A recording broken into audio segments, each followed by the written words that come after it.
এ মাটি আমি খেয়েছিলাম না, তাই ইটরে জামাই কোনাকার। এত মাটি যে খেয়েছেন তা দাঁতে কিস কিস করেনি?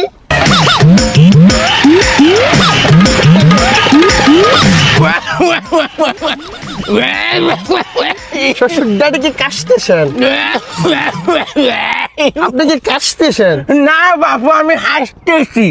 শ্বশুর আব্বা হাসতেছেন ভালো কথা। এই যে এত বড় গাঙের পার দিয়ে আমরা হারে যাচ্ছি, এই গাংটা কাটেছিল কিটা?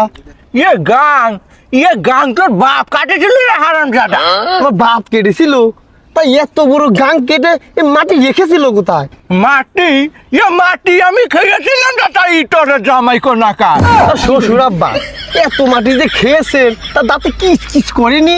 দেখ তুই আর একটা কথা যদি কইছিস, তোর ওই মুখ আমি চুই সুতা দিয়ে সেলাই করে দিব কই দিলুম। এ মুখ সেলাই করে দিবেন তা আপনি বাড়িতে গিয়ে গোস্ত চিবে খামনি কিবা করে বলেন তো?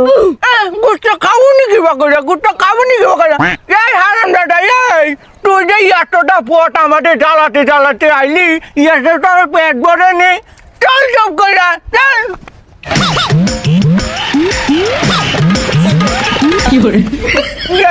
গেছে মাথাটা গেছে আমাদের। আল্লাহ রে, ওরে বাবা, বলে রে, ওরে বাবা। ফাদার, শ্বশুর ফাদার, হ্যাঁ, আপনি কি বিয়া করেছেন? দেখছো ওর কটার ডং দেখছো? এই আমি যদি বিয়ে না করতাম তাহলে তোর টাইলো কোনা যা চালা ইটরে জামাই কোনা গা। তা শ্বশুর ফাদার, আপনি কোনো ছেলে পেলে হয় নাই? কপাল আমার কপাল, আর মেয়ে জামাই আমাদের কই আপনার কোনো ছেলে পেলে হয়নি? এই কথা শুনে আমি কোথায় যাব রে? আই রে আই আল্লাহ, আমার কপাল।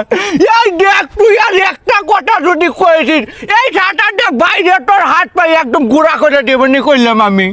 তা আপনার গোস্ত চিবিয়ে খামনি কিবা করে? এই তোর গুষ্ট, তুই এই গুষ্ট নিয়ে পইরা আছিস। আজকে তোর গুষ্ট খাওয়াই আমি বের করবো রে।